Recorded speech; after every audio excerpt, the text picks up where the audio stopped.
삼성전자가 박스권인 상황에 가는 이유가 뭘까라고 고민해보면 밸류에이션이 좀 많이 좀 비싼 거 아니냐. 3분기부터는 다시 삼성전자나 시가총액 상위 종목들 중심으로 다시 재상승 랠리가 나타나지 않겠냐. 공매도를 한다고 해서 꼭 주가가 빠지는 건 아니거든요. 그렇죠.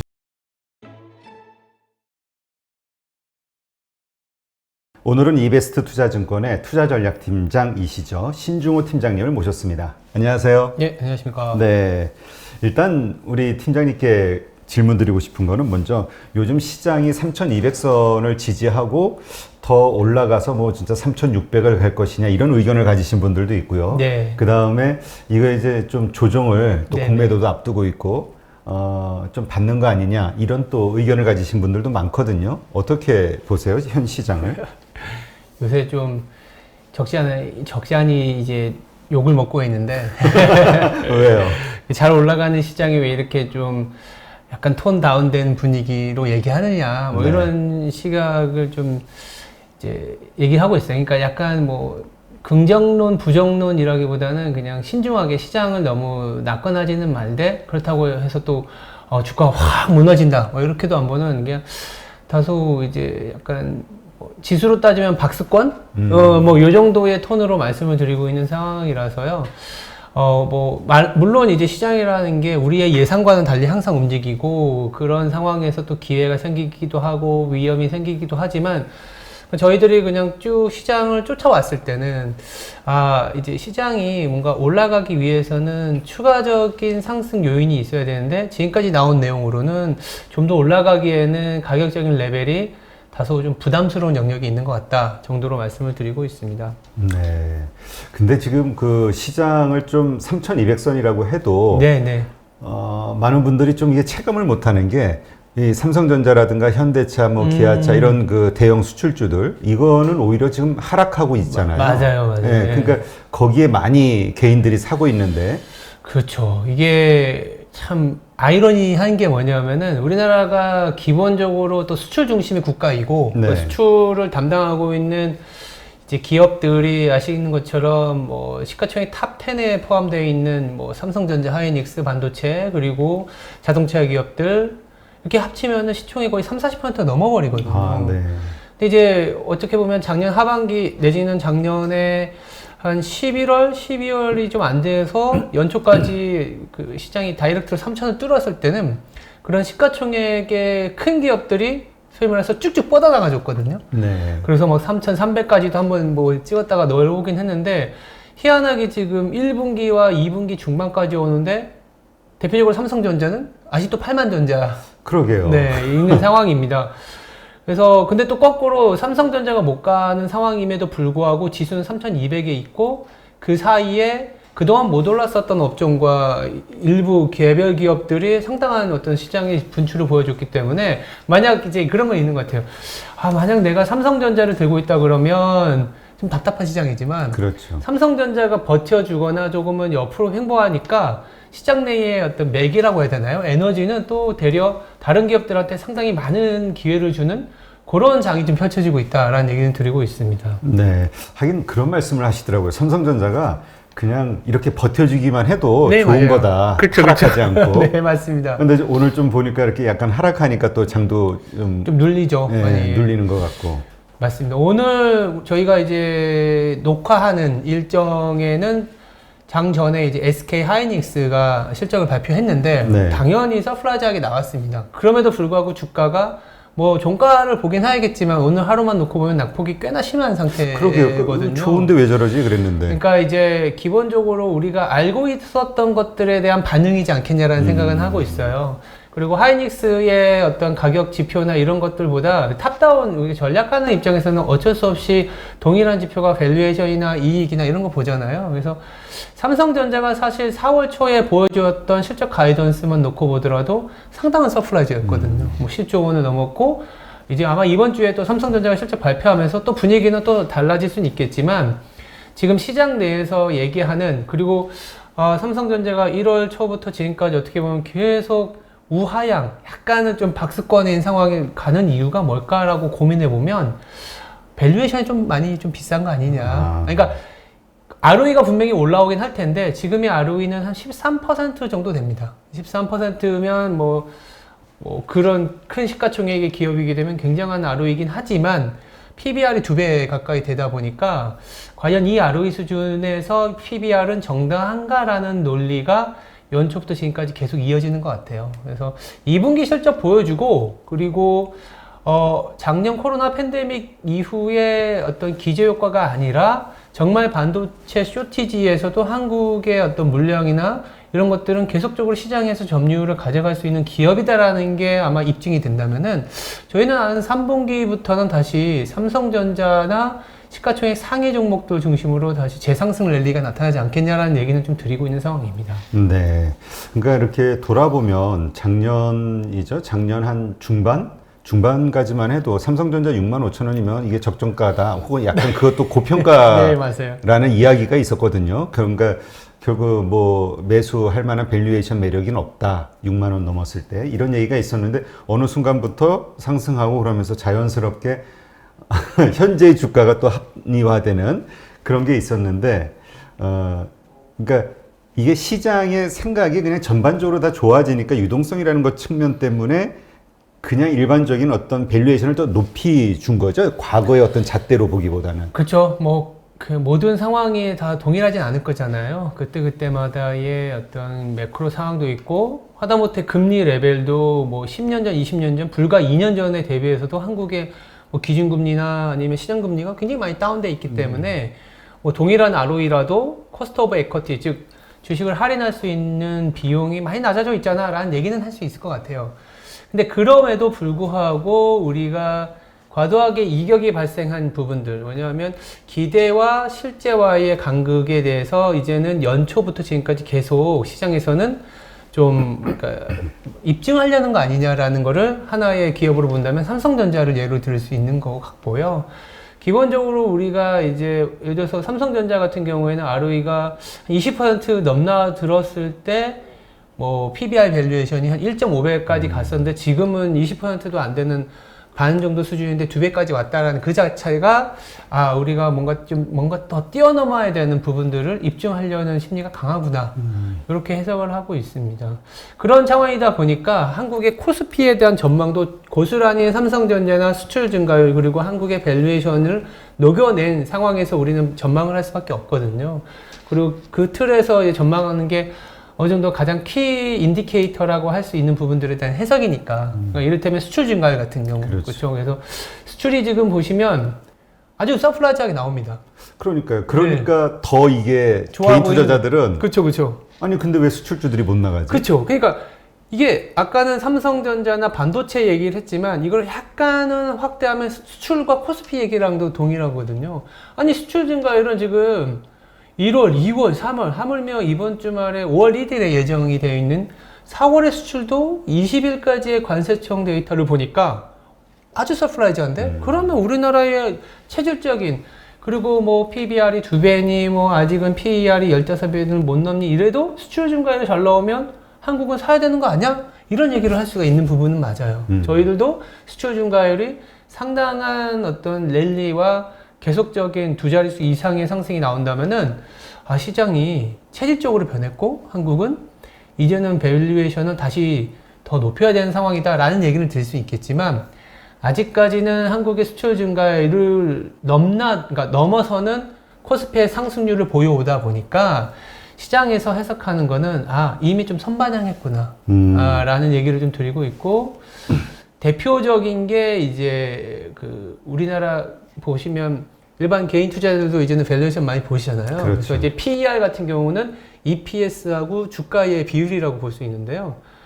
올해 초, 그러니까 1월 11일 날 우리가 사상 최고치 찍고 이렇게 내려온 이후부터 지금까지의 주가 상승률은 코스피는 1% 내외도 안 됩니다. 그러니까 거의 옆으로 긴 상황인데 EPS 증가율, 즉 향후 12개월에 대한 EPS 증가율은 20%나 올라갔어요. 그럼 만약에 주가가 이익의 함수라면 20%는 올라와야 되잖아요. 근데 대략 1%밖에 못 올랐다라는 거죠. 그 말은 뭐냐면 PER이 빠져서 그렇습니다. 그러니까 연초에 PER이 15배였거든요. 근데 지금은 13배까지 내려왔다라는 거는 아까 수출 내지는 반도체에 대한 얘기 그리고 PER 얘기를 드린 거는 지금 상반기 내내는 그동안에 올라왔었던 실적에 대한 기대감에 대한 주가 밸류에이션에 대한 정당성을 찾아가는 구간이다라는 얘기를 들고 있는 상황입니다. 네. 그렇다면 이제 지금이 그래도 뭐 어쨌건 지지가 되고 있으니까 이 상황에서 사람들이 사실은 뭐 더 빠질 거를 생각하지는 않는데 네. 하방으로의 가능성도 있다고 보시는 건가요? 하방으로의 가능성은 도처에 있을 수는 있어요. 무슨 말이냐면 아까 말씀하신 것처럼 요새는 어디 가서 신중론이라든지 주가가 좀 변동성이 있을 수도 있다라는 코멘트만 하더라도 굉장히 싫어하시는 분들이 많아요. 왜냐하면 투자를 이미 해놨거든요. 네, 맞습니다. 도대체 주식 말고 뭐 하라고 뭐 이런 얘기가 많은 상황이거든요. 네. 그래서 저희들도 굉장히 좋은 내용과 그래도 우리 한국 시장이 치고 나갈 수 있는 얘기를 드리고 싶지만 그렇다고 해서 지표가 나쁜 상황은 아닌데 이게 아이러니하기도 그런 거 있지 않습니까? 더 이상 나빠지지 않을 때 주가는 바닥을 잡고 이게 더 이상 좋아질 수 있을까라는 고민에서 주가는 조금은 한 번은 쉴 수 있는 가능성이 있지 않겠냐라는 거죠. 그래서 당장 아까 말씀드렸던 한국 수출 증가율 같은 경우에도 지금 500억 달러 이상을 찍어주고 있음에도 불구하고 5월부터는 이게 기저효과로 인해서 계속 내려갈 수 있는 분기 정도는 5월, 6월, 7월까지는 계속 내려가는 모양을 고리는 수출 증가율인데다가 글로벌리 경기 모멘텀을 보더라도 미국 같은 경우 예를 들면 ISM 제조업 지수라는 게 있거든요. 선행성, 그러니까 미국의 전체적인 경제 성장률의 선행성을 보여주는 지표인데 지금 5월 달에 64.9, 어쩌면 65를 찍을 가능성이 높습니다. 굉장히 좋은 거죠. 좋은 건가요? 네, 굉장히 좋은 건데 이 이상 좋아질 수 있을까라는 코멘트가 나올 수 있는 수준인 거예요. 그러다 보니까 골드만삭스 증권이 미국계에서도 오히려 대려 60포인트를 넘어선 ISM 제조업 지수는 1에서 3개월 정도는 주가가 그렇게 좀 좋진 않았다. 네, 그러니까 악재가 도출했다기보다는 강한 모멘텀의 어떤 그 단기 상승의 폭이 좀 줄어들 수 있는 그런 가능성이 2분기 중에 있지 않겠냐라는 얘기를 드리고 있고요. 또 하나 뭐냐면 결국 지금 시장이 올라온 거는 이렇게 경기가 개선되는 폭도 있지만 그 이상의 주가가 올라온 거는 이만큼은 유동성의 효과거든요. 네. 유동성의 효과인데 아직은 또 이번 주에 FOMC에서도 특히 파월 연준 의장은 테이퍼링의 퇴짜도 끝내진 않겠지만 뭐 캐나다 중앙은행이 테이퍼링을 시행했다든지 아니면 글로벌 유동성 증가율이 2월 넘어서부터 약간 둔화되기 시작했거든요. 그래서 그런 부분들로만 오면 단순히 유동성으로만 시장을 2분기 내내 끌고 가지 못한다. 근데 경기 지표는 좀 어느 정도 탑을 좀 형성할 가능성이 높기 때문에 주가의 퍼포먼스는 다소 좀 둔화될 가능성. 그럼 조정 국면이 그러면 강세장에서도 사실은 10에서 5% 왔다 갔다 하긴 하거든요. 그 정도의 뭐 변동성은 언제든지 발생은 할 수 있다라고 말씀드리고 있습니다. 네. 근데 또 이렇게 보시는 분들도 있으니까 지금 현재 이렇게 올라가고 있는 것들 만약에 조정이 온다고 했을 때 그게 이제 조정을 대비해서 이제 매도를 할 것이냐 아니면 조정의 기간에 매수의 타이밍으로 삼을 것이냐 이걸 또 이제 생각하시는 분들은 있으니까 지금 예를 들어서 우리 철강화학이라든가 조선이라든가 네. 많이 오르고 있잖아요. 네. 이렇게 오르는 거는 뭐 그럼 조정이 올 때 이 강한 힘에 의해서 오히려 버틸 것이냐 혹은 많이 올랐기 때문에 빠질 것이냐. 그 다음에 현대차, 우리 삼성전자 이런 어떤 수출주들, 대형주들 여기는 이미 기간 조정을 충분히 받아왔으니까 네. 이 기간 내에 오히려 상승을 할 것이냐 아니면 그대로 또 버텨줄 것이냐. 이게 그러니까 어느 쪽 사이드가 어떻게 그 섹터가 움직일 것이냐에 대해서 많이 궁금하죠. 그렇죠. 지금 되게 고민이 되고 네. 이게 말이 쉽지 이제 거의 연초부터 지금까지 그렇죠. 거의 4개월 동안 박스권을 그리는 상황은 사실은 선순환이라는 얘기로 포장이 됐지만 주도주가 없다 보니까 뭐 소위 말해서 잘못 매매하면은 여기서 터지고 저기서 터지는 거고 뭐 매매를 잘 하시는 분은 여기서도 먹고 저기서도 먹을 수 있는데 주도주가 지금 없는 상황인 게 맞습니다. 맞는 상황이고 근데 저희들이 봤을 때는 그래도 만약에 시장이 3,200 이상, 3,300, 3,400, 3,500을 가는 장이라면은 그동안에 좀 실적에 대한 기대치를 선반영해서 올해 내내 좀 옆으로 기었거나 내지는 좀 조정을 받았던 뭐 반도체나 자동차에서 끌어줘야 된다라는 거를 저는 기본적으로 가정을 갖고 가고 있는 상황이고요. 그래야만이 사실 우리나라는 곧 죽어도 수출이긴 하거든요. 그렇죠. 예, 곧 죽어도 수출이고 수출이 올라갔을 때 한국의 수출에서 20% 이상 단일 품목이 또 반도체다 보니까 반도체가 오르지 않은 상황에서의 시장의 우상향 트렌드를 잡아가기는 좀 쉽지는 않을 것 같다라는 얘기는 드리고 있습니다. 그래서 답변을 드리자면 만약에 뭐 주가의 조정이 안 올 수 있지만 아니면 주가가 옆으로 이렇게 가는 것도 기간 조정이거든요. 저희는 지금 조정을 받고 있는 거예요. 어떻게 보면 이후에 시장에 대해서 긍정적인 시각을 갖는다면은 빠질 때마다 사는 종목은 뭐냐면 삼성전자일 수도 있다는 생각은 하고 있습니다. 그러니까 사고 있다는 것은 외국인이 네네. 사고 있는 종목을 말씀하시는 건가요?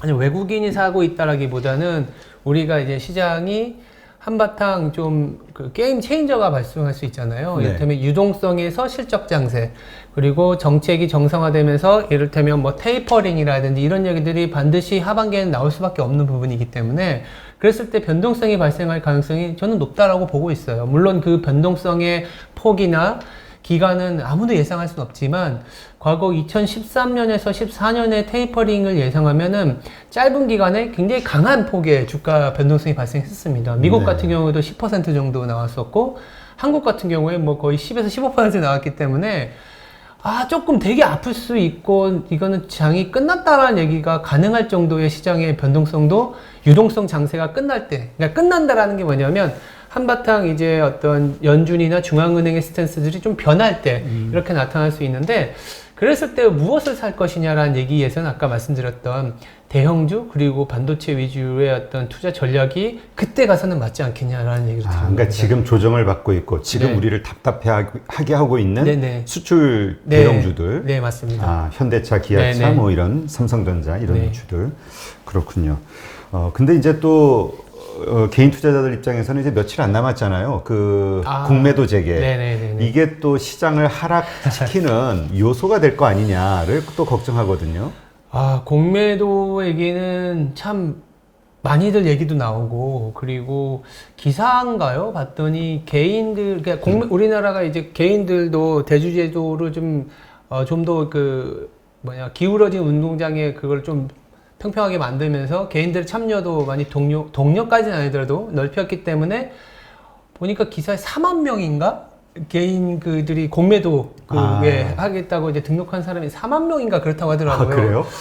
그래서 맞네. 그래서 이것도 또 다른 또 그 증시 참여구나라는 생각은 드는데 뭐 대표님도 아시겠지만 사실 공매도라는 것 자체는 이렇게 생각하시면 될 것 같아요.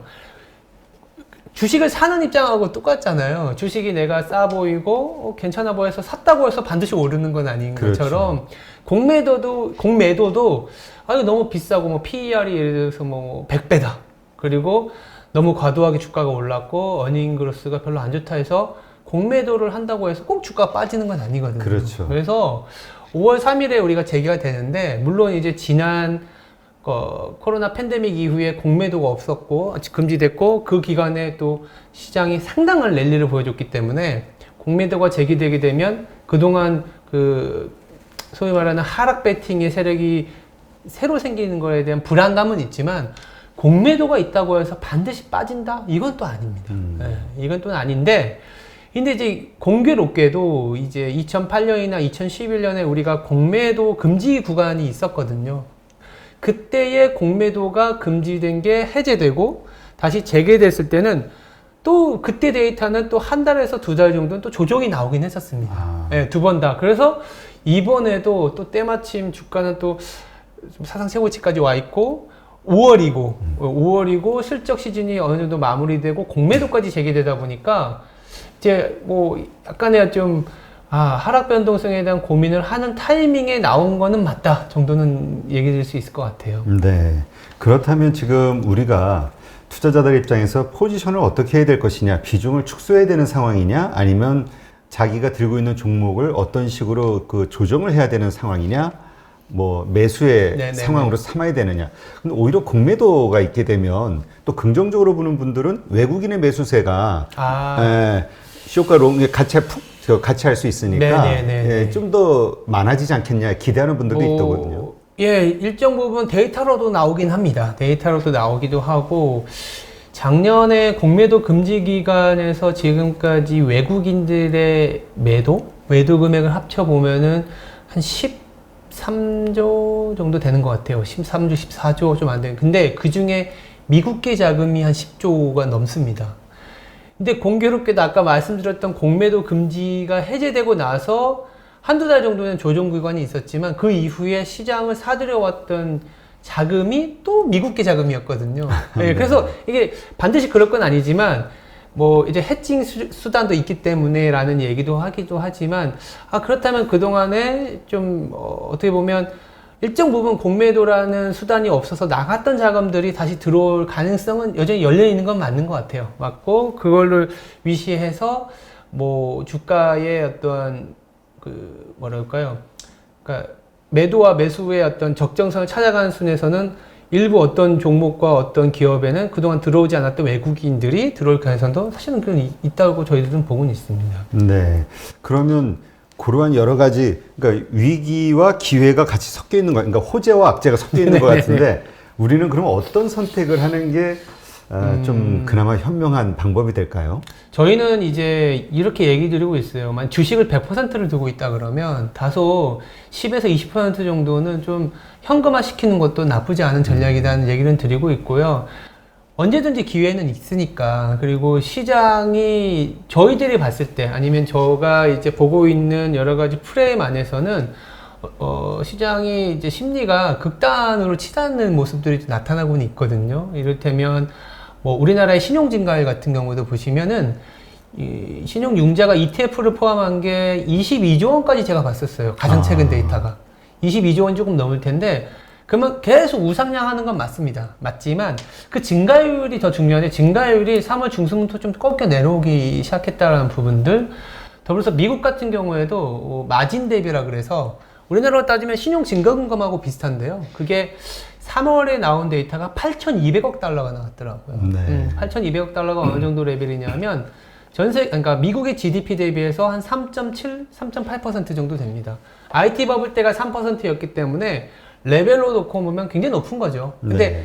뭐 신용 증거금이나 그런 어떤 지수를 같이 그려보면 동일한 방향성이기 때문에 이게 늘어났다고 해서 반드시 나쁘다라는 얘기를 드리는 건 아닙니다. 다만 이 늘어난 속도가 되려 둔화될 때, 그러니까 우리나라의 신용융자도 조금 둔화되고 있고, 미국의 마진뎁도 여기 약간 지금 2개월, 3개월째 내려오고 있는 상황에서 우리가 맞닥뜨리고 있는 데이터들이 수출 증가율 조금은 좀 탑을 찍고 내려오거나, 미국도 제조업 지표가 더 이상 좋아질 수 있을까라는 고민이 섞여 있고, 한편으로는 저 끝에서는 그래도 백신 접종이라든지 한 7월이나 8월 정도에는 테이퍼링 얘기가 나오지 않겠냐라는 우려가 있기 때문에, 그랬을 때는 모든 게 다 좋은 상황에서는 주식을 다 들고 싶지만 오히려 이럴 때 10에서 20%는 현금화 시켜서 변동성이 발생했을 때 되려 이제 좀 시장에 사들이는 그런 전략을 가는 게 낫지 않겠냐라는 얘기는 드리고 있습니다. 근데 그 말씀을 듣다 보면은 이런 생각이 들거든요. 그러면 만약에 그러한 요소들 때문에 시장이 출렁이고 변동성 때문에 하락하는 일이, 그 주가 지수가 10%, 15% 빠지면 개별 종목은 엄청 뭐 3, 40% 이렇게 빠지는 거 아닌가요? 맞습니다. 그죠? 많이 그러니까 그런 시장이 오더라도 매수의 기회로 삼는다는 거는 결국은 그 기간이 다시 우상향으로 올라간다는 의미로 저희가 이해해도 되는 건가요? 지금 기본적으로 시장 자체가 갖고 있는 컨셉은 경기는 조금씩은 개선되는 건 맞거든요. 그 속도감에 대한 부분들이 이제 다소 뭐 중국은 너무 빨리 경기가 개선돼서 조금 톤다운하고 있고, 미국은 이제 좀 어느 정도 이제 백신의 접종 속도라든지 이런 게 올라와주면서 지표로 확인시켜주고 있고, 고용 데이터가.